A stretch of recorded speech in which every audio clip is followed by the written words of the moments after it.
नमस्कार, आप देख रहे हैं टाइम न्यूज 98 और मैं हूं आपके साथ मानवी ठाकुर। सफीदो उपमंडल के गांव पाजू खुर्द की छोरी ने यूपीएससी की परीक्षा में देश भर में 66वां रैंक हासिल करके सफीदो क्षेत्र के साथ साथ अपने गांव पाजू खुर्द व माता पिता का नाम रोशन किया है। सिमरन की इस उपलब्धि पर गांव में सम्मान समारोह आयोजित किया गया। सिमरन के सम्मान समारोह में सोनीपत लोकसभा से सांसद सतपाल ब्रह्मचारी, पूर्व विधायक सुभाष गांगुली, जसबीर देशवाल, कलीराम पटवारी व गणमान्य लोगों ने शिरकत कर सिमरन का जोरदार स्वागत कर बधाई दी। इस अवसर पर सांसद सतपाल ब्रह्मचारी ने गांव के लिए 11 लाख रुपए की घोषणा की। उन्होंने कहा 11 लाख रुपए जिस काम के लिए सिमरन कहेगी वहीं लगाई जाएंगे। लेकिन 11 लाख रुपए जहां ये बेटी कहेगी। अवसर पर मेडिकल एसोसिएशन के प्रधान महेंद्र गोयल ने भी सिमरन को सम्मानित किया। देखिए खास रिपोर्ट। थोड़े समय में अभी ऐसा लगा कि ये बेटी में सरलता, विद्युता और साक्षात सरस्वती के स्वरूप में ऐसी बेटी को मैं भी प्रणाम करता हूँ। इस धरती को प्रणाम करता हूँ जिस धरती पर पहले, जिस गांव में पहले भी एक आईएएस, और आज सही कहा सुभाष जी ने कि 3 सफीदों विधानसभा से 3 का सिविल सर्विस में नाम आना अपने आप में बहुत बड़ी बात है। मैं बधाई देना चाहता हूं इनके माता पिता को, और मैं बधाई देना चाहता हूं जो इनके शिक्षक रहे, जिन्होंने इनको बेटी को पढ़ाया, और बधाई के पात्र है। और साथ में भाई सफीदों का वो कहते हैं कि भाई बेटी के लिए जननी जन्मभूमि से, मतलब जननी और हमारी जो माता और ये हमारी जो जमीन है स्वर्ग से भी बढ़कर है। बेटी जैसे आज आपका स्वभाव है, ये स्वभाव जब ऑफिसर्स की गद्दी पर बैठेंगे, कुर्सी पर बैठेंगे, तब भी यही स्वभाव रखना मैंने देखा है।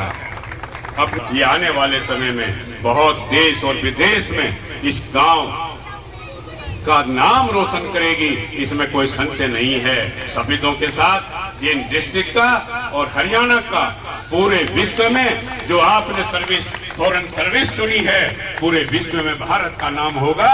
ये आज मैं आपके गांव में कहने आया। मुझे पता लगा संस्कारों की बात थी यहाँ पर। पहले आप अपने दादा खेड़ा और मंदिर में पूजा करने के बाद यहाँ माँ सरस्वती के सामने प्रार्थना करने के बाद ये कार्यक्रम शुरू हुआ। वास्तव में इनके मम्मी पापा, इनके दादा दादी, इनके रिश्तेदार आज सब यहाँ पर उपस्थित हैं। ये प्रेरणा लेना, और इनके टीचर और खास करके मेजर साहब, आपकी जो प्रेरणा है, वास्तव में ये प्रेरणा सब बच्चों को मिले।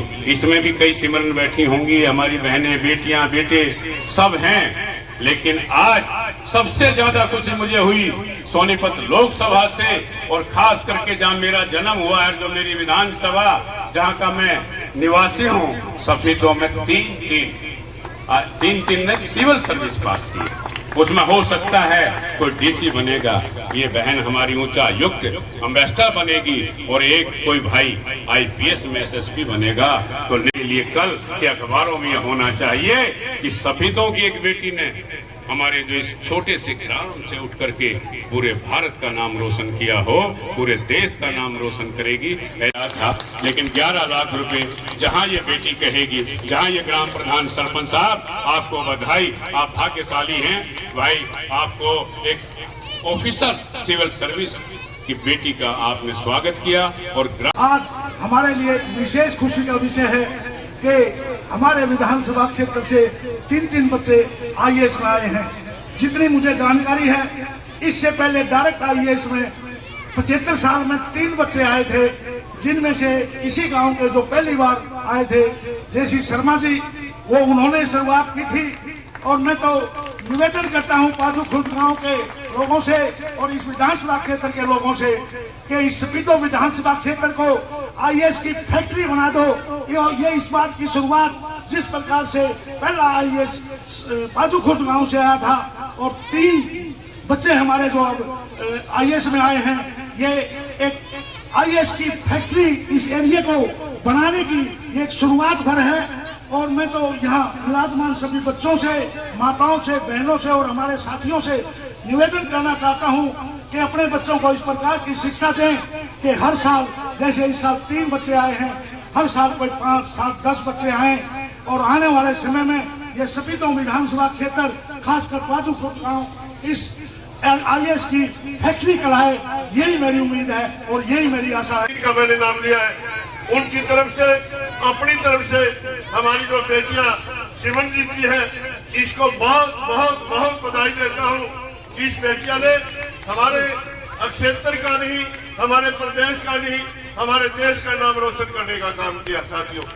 और साथ के साथ मैं बधाई देना चाहता हूँ इस बेटी के माता और पिता को भी, जिन्होंने इस बेटी के अंदर ऐसे संस्कार पैदा किए कि आज इसका सारे देश के अंदर हमारी बेटी पर जो गर्व हो रहा है। मैं जो यहाँ पर बैठे उपस्थित माता और बहन बुजुर्गों, सबसे आपसे निवेदन करता हूँ कि आज आप प्रेरणा लेकर के जाए कि जिसे गरीब घर से उठ करके इस बेटी ने आज तो देश का नाम रोशन करने का काम किया है, आप भी अपने बच्चों के अंदर ऐसे संस्कार पैदा करें। बहुत बहुत बधाई।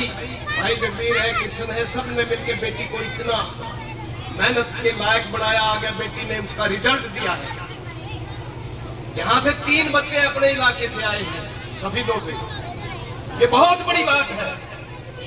और ये आने वाले ये बच्चे इस बात से प्रेरणा लेंगे कि हमारे में से एक साधारण परिवार से एक बेटी जब इतने बड़े पद पे जा सकती है, तो इन छोटे बच्चों को भी मौका मिलेगा और प्रेरणा मिलेगी। इस इलाके के लोगों को बहुत बड़ी खुशी है। हम बैठे हुए कह रहे थे भाई ये किसी ने खास बुलाए नहीं, लेकिन ये दिल से आए हैं। जिसको भी पता लगा है कि हमारे इलाके की बेटी, हमारे नजदीक की बेटी इतने बड़े पद पे गई है, यूपीएससी का एग्जाम पास किया है, इतना बड़ा रैंक लिया, 66 नंबर रैंक लेना बहुत बड़ी बात है। तो भाई मैं अपने बुजुर्गों से, माताओं से, बहनों से मैं भी इनसे ये निवेदन करूंगा कि अपने बच्चों को पढ़ाई की तरफ जरूर ध्यान दें। सामने मेरे गांव के हर वासी का और जो भी लोग यहाँ मेरी कामयाबी का हिस्सा बनने आए हैं, उनको बहुत बहुत नमस्कार। सबसे पहले तो मैं दिल से आप सबको शुक्रिया करना चाहूँगी कि आप यहाँ आए, आपने मुझे अपना आशीर्वाद दिया। और इसके बाद इस अवसर पर मैं अपनी स्वर्गीय दादी श्रीमती जीवनी देवी को याद करते हुए कुछ शब्द कहूँगी। मेरी सफलता में सिर्फ मेरी मेहनत नहीं है, बल्कि बहुत सारे लोगों का हाथ है, जिसमें सबसे ऊपर होंगे मेरे माँ बाप। मेरे माता पिता ने मेरे लिए बहुत बहुत त्याग किए हैं, बहुत मेहनत की है। इसके बाद मेरे चाचा जी, मेरी चाची जी, मेरे भाई बहन, जिन्होंने हमेशा मुझे प्रोत्साहित किया है। साथ ही मैं अपने पूरे गांव और सभी ग्रामवासियों को इस अवसर पर अपना आभार व्यक्त करना चाहूँगी, जिनके आशीर्वाद से मुझे यूपीएससी का यह परिणाम मिला है। बहुत बहुत धन्यवाद। इसके साथ ही यहाँ पर बहुत सारे ऐसे लोग उपस्थित हैं जिन्होंने प्रत्यक्ष या अप्रत्यक्ष रूप से मेरी इस कामयाबी में मेरा साथ दिया है। बहुत सारे नाम तो मैं नहीं ले पाऊंगी, पर एक नाम जो आज सुबह से गूंज भी रहा है, मेजर सर, बहुत बहुत धन्यवाद सर को।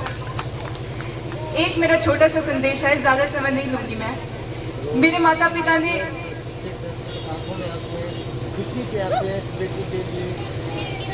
एक संदेश है मेरे माता पिता ने मेरी पढ़ाई को लेकर कभी कोई संकोच नहीं किया। मेरे पिताजी ने हमेशा चाहा कि मैं किसी भी क्षेत्र में आगे जाऊं, चाहे वो खेल हो, पढ़ाई हो, कुछ भी हो। मैं दिल्ली यूनिवर्सिटी से BA करने वाली अपने गांव की पहली लड़की थी, पर आखिरी नहीं। और इसी तरह मैं चाहूंगी कि आज जो सफलता मुझे मिली है, जिस तरीके का सत्कार मुझे मिला है, गाँव के हर होनहार बच्चे को साल दर साल वही मिले। हमारा प्रदेश बेटी बचाओ बेटी पढ़ाओ के लिए जाना जाता है। शुरुआत पानीपत से ही की गई थी। तो यहाँ उपस्थित सभी माता पिता से मेरा अनुरोध है कि वो अपने बच्चों को, खासकर अपनी बेटियों को आगे बढ़ने के लिए हमेशा प्रेरित करें, क्योंकि आप सब लोग ही मिलकर हमारे समाज में एक सकारात्मक बदलाव ला पाए। और इसके साथ ही मैं यहाँ मौजूद सभी छात्र और छात्राओं को कहना चाहूँगी कि आगे के मार्गदर्शन से रिलेटेड कोई भी सहायता आपको चाहिए हो तो मैं उसके लिए उपस्थित हूँ। और धन्यवाद के अलावा कोई शब्द नहीं है मेरे पास। सभी लोगों का जो यहाँ पर आए उनको बहुत बहुत धन्यवाद। मेरी उपलब्धि का वो हिस्सा बने, मुझे अपना आशीर्वाद दिया, उसके लिए बहुत बहुत शुक्रिया। आपने 66 रंक हासिल किया है, कैसे मेहनत करनी है, कैसे तैयारी करनी है? मैंने कुछ अलग मेहनत नहीं की। बहुत सारे बच्चे, लाखों बच्चे लगे हुए हैं इस एग्ज़ाम को क्लियर करने के लिए। उन्हीं की तरह मैंने भी मेहनत करी है। मैं अपने आप को भाग्यशाली मानती हूँ कि इतने लोगों का आशीर्वाद था और हाँ, मेरी मेहनत भी थी जिसकी वजह से आज मुझे परिणाम मिला। साझा करना चाहेंगे कैसे हासिल की? मैंने कई बार कहा है, 2 चीज़ें हैं। एक तो है कंसिस्टेंसी, लगातार मेहनत करिए। आप कोशिश करिए कि लंबा गैप ना लें अपनी प्रिपरेशन में। अगर आप ब्रेक ले सकते हैं, बट गैप मत लीजिए। और दूसरा है, अपनी गलतियों से सीखिए। अगर आपको आज आपके मेंटोर या कोचिंग या टेस्ट में कोई एक फीडबैक मिल रहा है, आपको बताया जा रहा है कि ये आपकी गलती है, तो तुरंत उस पे काम करिए। कोशिश करिए कि अगली बार आपको नई गलती पता चले। बताया जा रहा है कि पिछली बार आपने हाँ जी, हाँ जी। तो 2 बार कैसा लगा? ज़्यादा नहीं हुई थी, मेरी तैयारी थोड़ी कम थी, कहीं न कहीं मुझे पता था। इस बार मैंने पूरी तैयारी की, एग्ज़ाम को अच्छे से समझा और मुझे सफलता हासिल हुई, तो मैं बहुत खुश हूँ। क्या संदेश है, क्या मैसेज है आपका? मेरे गाँव के बच्चों के लिए और वैसे जो देख रहा है सभी के लिए यही मैसेज है कि अपने लक्ष्य को पहचानें। आपको ज़रूरी नहीं है कि यूपीएससी करना है, जेईई करना है, कोई बड़ा एग्ज़ाम करना है। जो आपको पसंद है, आपको वो करना है, उसकी पहचान करिए और उसके लिए मेहनत करिए। कितना समय निकालना पड़ता था आपको पढ़ाई के लिए? जब एग्ज़ाम पास होता था तब थोड़ा ज़्यादा समय लगता था। तकरीबन 10 से 11 घंटे, कभी-कभी 11 होते थे, ज़्यादातर 10 घंटे। जब एग्ज़ाम दूर होता है तो थोड़ा रिलैक्स करके पढ़ना होता है, क्योंकि एक बार में अगर आप बहुत ज़्यादा करेंगे तो फिर आप बहुत जल्दी आप गैप लेने लग जाएँगे। तो मैं मिनिमम 6 से 7 घंटे रखती थी।